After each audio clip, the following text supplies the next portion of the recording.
I finally got around to watching Rogue One last night. I know, it was forever ago that came out.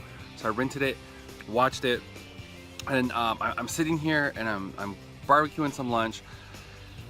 I just keep thinking about the fact of, because that movie goes right up into A New Hope.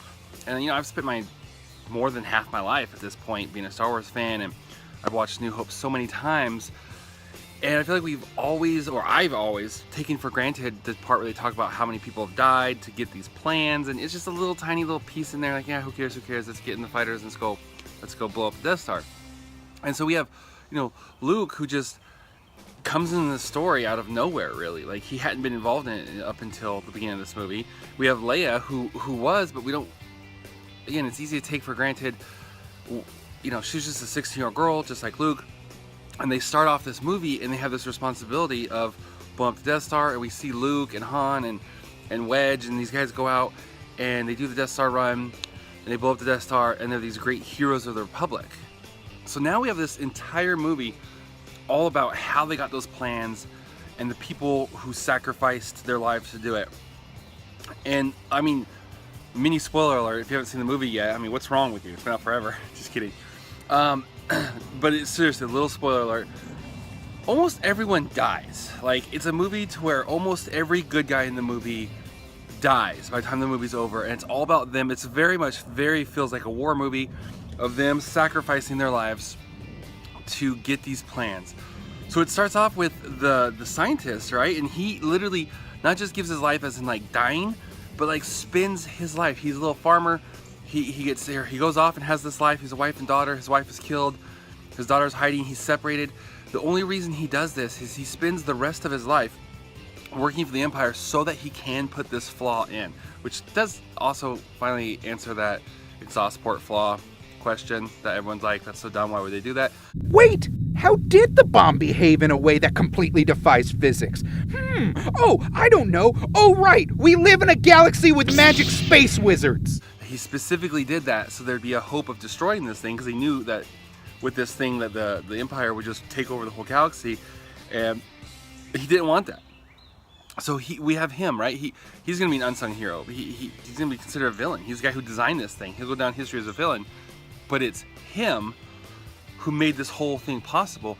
And then his daughter and all the other characters who give their life to get these plans and to get them beamed up so that way the Republic has a hope of destroying this Death Star. And it makes me think of those who came before us. It's really easy for us to just think of ourselves as ourselves and what we're doing and our ministries and our walks and our generation and everything that's going on.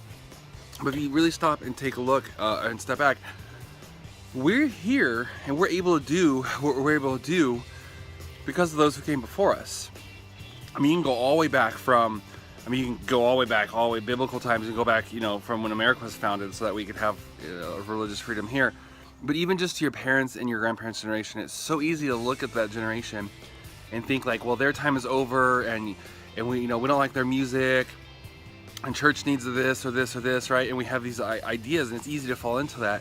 But it's only because of them and their sacrifice and what they've done that we're able to be here.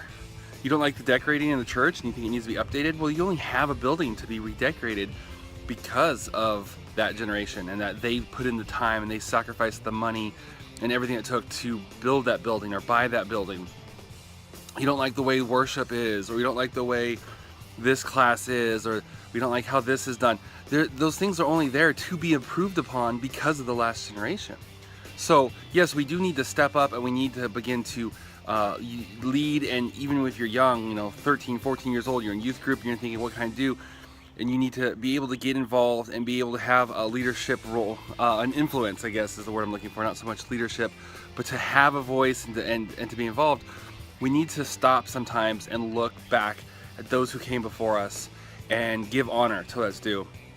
It just over and over struck me like this entire movie, all the stuff, all the sacrifice, all the work, everything, for the most part they were forgotten about, because we go in the next movie and there's barely any reference to it. But how, if it wasn't for what had happened in this movie, Rogue One, A New Hope would have never happened. It definitely wouldn't have gone down the way it did.